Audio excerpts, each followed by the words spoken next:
최태원 회장과 노수원 관장 사이에 3자녀가 있는데 만약에 상속이 된다면 1:1 비율을 갖게 됩니다. 그럼 3이죠, 합해서. 자, 그리고요.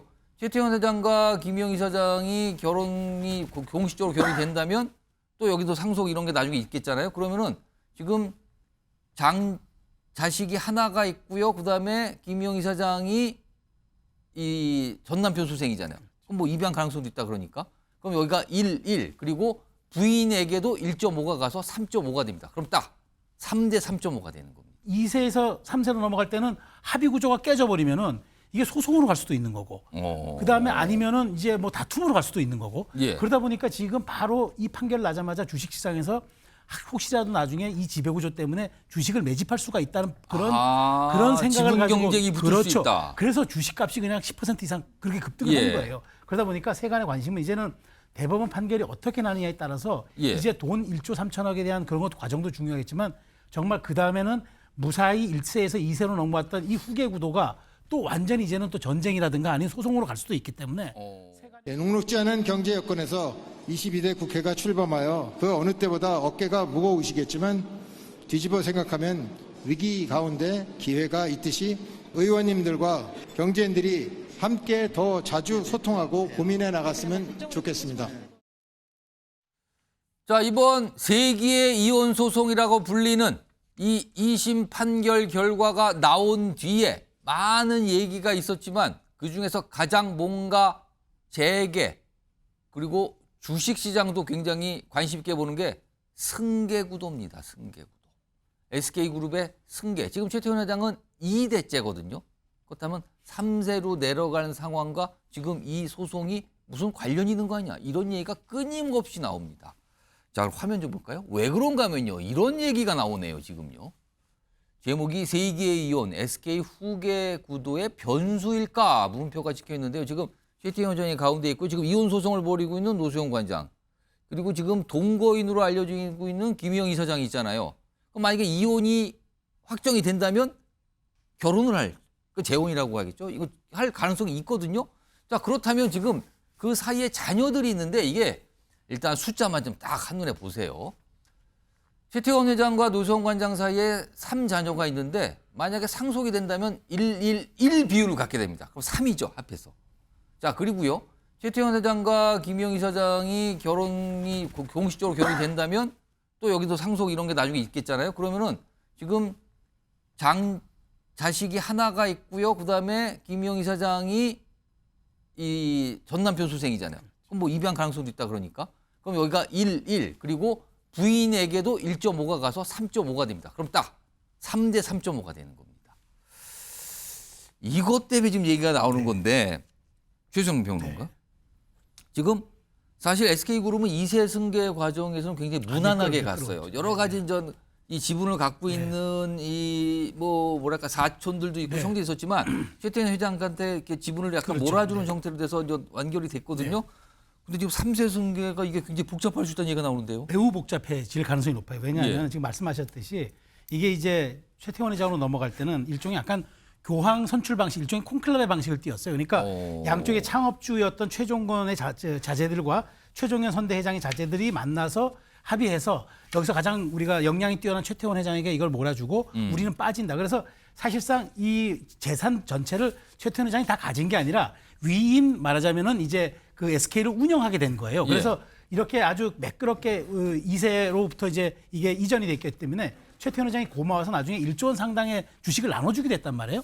그러다 보니까 이게 이제 이상이 없어서 그럼 3세도 그러니까 3세라고 간다 그러면은 노수원 관장과 낳은 세 명 중에 누구한테 가든지 이렇게 그냥 아니면 재산 분할이 그 법적으로 깔끔하게 되든지 이렇게 가야 되는데 이렇게 되면은 2세에서 3세로 넘어갈 때는 합의 구조가 깨져버리면은 이게 소송으로 갈 수도 있는 거고, 그 다음에 아니면은 이제 뭐 다툼으로 갈 수도 있는 거고, 그러다 보니까 지금 바로 이 판결 나자마자 주식시장에서 혹시라도 나중에 이 지배구조 때문에 주식을 매집할 수가 있다는 그런 생각을 가지고 지분 경쟁이 붙을 수 있다. 그래서 주식값이 그냥 10% 이상 그렇게 급등을 하는 거예요. 그러다 보니까 세간의 관심은 이제는 대법원 판결이 어떻게 나느냐에 따라서 이제 돈 1조 3천억에 대한 그런 것도 과정도 중요하겠지만 정말 그 다음에는 무사히 1세에서 2세로 넘어왔던 이 후계 구도가 또 완전히 이제는 또 전쟁이라든가 아닌 소송으로 갈 수도 있기 때문에 세간의 관심은 이제 대법원 판결 이후에는 돈의 그 어떤 출처, 돈의 이제 말하자면 돈 만드는 그 과정과 그 다음에 그 돈 이후에 이 지배 구조, 그 다음에 말하자면 승계 구조에 예. 관심이 쏠릴 수밖에 없는 구조죠. 안희성 변호사. 예. 사실 노소영 관장이 애초에 지분 분할을 요구했잖아요. 네네. 그렇다면 뭔가 생각을 하고 시작을 했던 건가요? 처음에는 그랬던 것으로 보이는데 지금 어제자 뭐 회견에서 그렇지만은 예. 본인의 어떤 이런 이 막대한 지금 사실 재산 분할을 받은 거 아닙니까? 천문학적인.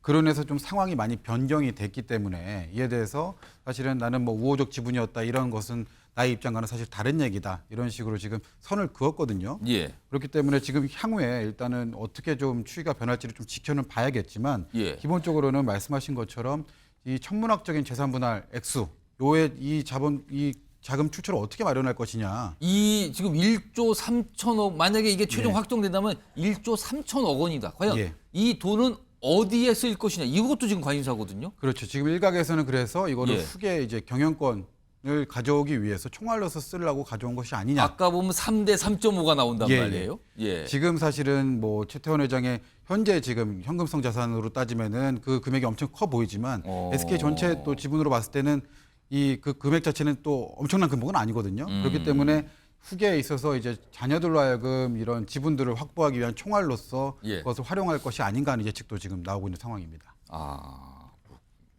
최선 변호사. 근데 예. 제가 아까 좀 빠뜨린 게 하나 있는데 이런 과정, 그러니까 더 복잡해졌는데, 그러니까 말하자면은 지금 재혼을 해야 이제 법적으로 재혼을 해야 그 자녀들이 이제 등재가 되는 것 아니겠습니까? 지금은 동거인. 지금은 동거인이잖아요. 예. 유사 배우자의 지위잖아요. 예. 그런데 지금 어느 한 보도를 보니까 이미 SK 가계도에 지금 이 말하자면 아직은 혼외자인데 이 딸의 이름이 등재돼 있다는 지금 보도가 최태원 있어요. 회장과 동거인 사이에 아이가 있거든요. 그렇죠, 아이가 예. 있는데 거기서 입양받으니까 이제 그 전 남편과의 소생 말고 예.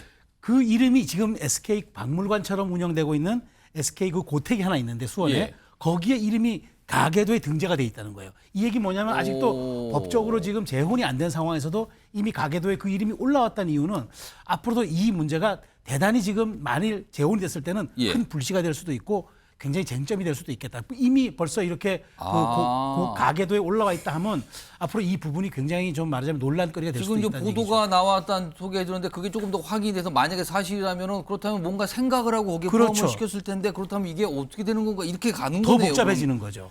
안지성 변호사? 예. 지금 만약에 지금 말씀 최수영 변호사가 지금 말씀하신 이 내용 뭐 가계도에 뭐 들어가 있다 지금 그 자녀가 이거 대법원 판결에서 이거 어떻게 되는 겁니까? 이 상황은 또 영향을 줄 수 있는 상황입니까? 이거는? 예, 지금은 사실 뭐 호적 제도가 없어졌지만 뭐 흔히도 족보라고 얘기하던. 예. 근데 지금 SK가의 어떤 족보 호적에는 지금 올라가 있는 것으로 확인이 되는 것이거든요. 근데 이렇다고 한다는 것은 사실 출생 신고 당시에 최태원 회장이 그 모인 이제 그 이사장과 동행해서 출생 신고를 했다고 지금 생각이 됩니다. 그렇기 때문에 바로 이제 인지가 된 상황이고 그래서 가계도에 올라간 것이 아닌가. 그래서 이렇게 됐을 경우에는 사실은 이 SK 가계구도에 있어서도 상속권이 생기는 것이거든요. 그렇게 되겠네요. 예, 예. 그래서 특별히 뭐 인지 절차라든가 이런 별도의 절차를 거치지 않더라도 이러한 출생 신고로 인해서 자연스럽게 법적으로 당연히 그 권리가 동일하게 생기는 것이기 때문에 예. 현재도 이미 그 분쟁은 그럼 가시화가 되었다라고 보여집니다. 아, 이게 지금 사실은 이게 단순히 무슨 하나의 기업이나 SK그룹이라는 이 위상이 있잖아요, 우리나라에서. 굉장히 많은 사업을 갖고 있는 건데 지금 이게 어떤 개인의 이혼 소송 문제로 지분 구조 얘기가 나오고요. 향후에 뭐 승계 얘기가 벌써부터 나오고 있는 상황입니다. 자, 이런 상황에서요. 이건 약간 뭘까요? 이렇게 곁가지 관심사일 수도 있는데 워낙 어마어마한 이혼 재산 분할 소송이잖아요. 그리고 2심에서 결정한 금액이 너무 크다 보니까 자, 그렇다면 이 소송을 담당한 변호인들은 성공 보수가 얼마나 됩니까? 이런 얘기 참 많이 물어보시더군요. 심지어 저한테도 물어보시더군요. 근데 제가 이거를 정확하게 알 수는 없어서 오늘 뭐 안지성 변호사가 나오셔서 제가 질문 좀 드려볼 건데 일단 화면 좀 보겠습니다. 역대급 소송이잖아요. 근데 노소영 변호사 일단 2심에서는 원하는 대로 된 거란 말이에요. 그러면은 뭐 이 수임료도 있지만 뭐 성공 보수도 있는데 일단 1심에서는 원하는 대로 안 돼서 2심에서 새로 이 변호인단을 꾸렸다 그러죠. 근데 어떤 일각의 예상과는 달리 굉장히 소형 로펌을 선호했다는 얘기도 있고요. 지금 요 변호를 담당하는 이 법무법인이요. 그리고 지금 재산 분할 금액 뭐 위자료 나오잖아요. 그럼 만약에 지금 이제 원하는 대로 이제 2심에서 결과가 나왔단 말이에요. 이게 최종 확정되면 이른바 이제 성공 보수가 어떻게 되느냐? 성공 보수가 예를 들어서 재산 분할 금액의 1%일 때 또는 5%일 때 10%일 때 1에서 10%라고 아주 넓게 범위가 통상 정해진다 그래요. 근데 금액은요. 1%면 138억이고 10%면 1,380억이요. 일단 안지성 변호사 예, 저런 소송을 한번 해보셨습니까? 정말 하고 싶습니다. 하고 싶고 사실 저런 건 때문에 사실은 이혼 전문으로 이제 변호사들이 또 많이 또 이혼 하는 것이거든요. 전문 사안만 다루는 변호사들이 계시죠. 성공 보수가 사실은 주는 그 묘미는 사실은 상상할 수가 없기 때문에 아. 물론 저런 사례는 거의 뭐 천년에 한 번 나올까 말까 하지만 예. 일단은 그리고 말씀하신 것처럼 좀 소형펌을 사실 2심에서 그러니까 선임을 그것도 사실은 했다. 많은 분들이 얘기하시더라고요. 근데 왜 소형, 대형 예를 들면은 이거 정말 중요한 수사이면 굉장히 규모가 큰 로펌에 맡겨야 된다는 게 통상적인 생각으로 예, 예. 보이는데. 예. 말 그대로 사실은 규모가 좀 작아서 소형펌이지 예. 이게 사실은 그 법률인단 대리인단의 어떤 능력이 좀 떨어진다고 이런 건 아니거든요. 그건 상관없다. 예, 흔히들 사실 부티크펌이라고 저희가 부릅니다만 오. 이제 지금 그 김기정 변호사님 같은 경우도 지금 법원장 출신으로 알려져 있고 이런 소위 이제 정관 출신들이 나와서 대형펌에서 나오던가 이렇게 해서 부티크로 이제 차리는 펌들을 부티크펌을 제가 부릅니다. 그러면 그러니까 그 뜻은 약간 규모가 상대적으로 작다 그 뜻입니까? 대형펌에 비해서는 작지만 그 대형펌의 한 팀이 법무법인을 구성한다 이렇게 약간 생각하시면 더 될것 전문적일 같습니다. 수도 있다. 이 뜻도 있는 것 같네요. 예, 또 가정법원 또 부장 판사 출신도 합류를 하셨고 이렇기 때문에. 예. 근데 사실 이런 펌들 같은 경우에는 뭐 성공보수 약정은 다 뭐 개별 약정이니까 예. 제가 뭐 들여다보지 않는 한 알 수는 없지만 예. 통상적으로 이혼 소송 같은 경우는 이 성공보수를 5에서 10% 정도 약정을 합니다. 그럼 1이 아니고 1에서 10이 아니라 5에서 예. 10입니까? 그거 다시 한번 보여주세요, 아까. 그러면은 5에서 10이라고 하면은 5면은 지금 이 재산 분할 금액을 따져보면 691억이 나오고요. 예. 10이면 1,380억이 나옵니다. 예, 다만 이 사건 자체는 제가 알기로 청구 금액 자체가 2조로 알고 있습니다. 예. 그렇기 때문에 성공보수 자체가 약정을 함에 있어서 1에서 5%대 전체 금액이 너무 크기 때문에 모수가 너무 크기 때문에 1에서 5%대로 약정했을 가능성이 좀 상당합니다. 예. 반면 이게 지금 1심에서는 사실상 거의 전부 패소 형태로 넘어온 사건이고 예. 항소심에서 변호인단을 대고 바꿔서 다시 좀 도전하고 있던 완전히 그런 다른 측면이 결과가 있기 때문에 나왔잖아요. 예, 그런 측면을 고려했을 때는 사실은 이 거액의 속가에도 불구하고 이 성공보수 약정률 자체를 좀 상당히 높게 했을 가능성도 있다. 예. 노소영 관장 입장에서는 사실은 어차피 진소송에서 지금 뭐 꺼내주기만 한다면 얼마든지 더 줄 수 있는 10%를 상황이었거든요. 줘도 아깝지 않다. 그렇죠. 다만 거기서 이제 캡을 좀 씌웠을 수는 있습니다. 워낙에 천문학적인 금액이기 때문에. 예. 그런 것들을 고려했을 때 그리고 사실은 그 어제 그 판결을 마치고 나온 그 대리인의 변호인의 모습. 이제 표정을 봤을 때는 아. 그 성공보수가 좀 상당하지 않았을까. 굉장히 밝은 네, 표정이었거든요. 그렇습니다. 또 그렇게 또 짐작을 하시는군요.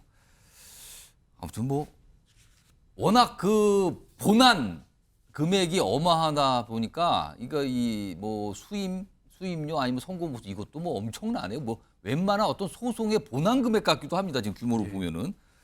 요 내용 좀 물어보죠. 지금 사실은 이 2심 소송이 위자료 20억이 나왔잖아요. 이게 지금 이 금액이 이번에 2심에 나온 걸로 법조계가 술렁거리고 있다면서요, 지금요?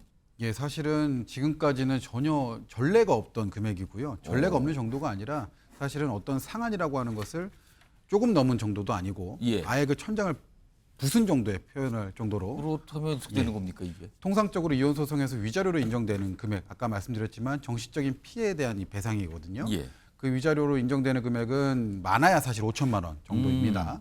그리고 정말로 현실적으로 최대한 많이 받아봤던 것들이 뭐 1억 지금 그리고 이 재판부에서 사실 작년에 또 화재 판결을 내렸었지만 2억까지는 사례가 있었습니다. 예. 그런데 지금 아무리 뭐 재계급 거물이고 뭐 유책 배우자의 어떤 재산 상태가 많다고 하더라도 예. 이 정도 고액의 위자료를 인정한 사례는 없거든요. 그래서 사실은 지금 저희 뭐 서초동 이쪽에서도 이 변호사라고 하는 것은 어떤 성공 보수가 또 큰 어떤 수임의 한 축인데 예. 이 재산 분할 위자료 이런 액수가 좀 커지면은 다행히 그에 따라서 성공 보수도 커질 수밖에 없기 때문에 유리하겠죠. 그리고 더불어서 또 이거는 뭐 바람직한 현상은 아닐 수 있겠지만은 예. 이렇게 좀 천문학적인 위자료가 인정이 된다라고 한다면 사실은 지금 뭐 잠재되고 뭐 수면 밑에 있는 이혼 소송 같은 경우도 또 위로 올라올 수도 있는 거거든요. 향후에 나올 판결에서 위자료가 높아질 가능성도 그렇죠. 있다고 보십니까? 그렇죠. 얼마든지 지금 이 해당 판결은 예. 분기점이 될 것으로 좀 보입니다. 그래서 지금 법조계가 술렁거리고 있고 지금 아까 잠깐 말씀하셨는데 이혼 고민하다가 이참에 그냥 결심하자 이런 분이 예, 나올 예. 수 있다 이겁니까 지금? 맞습니다. 여러 가지 지금 이 영향을 미치고 있군요 이번 소송이요. 알겠습니다.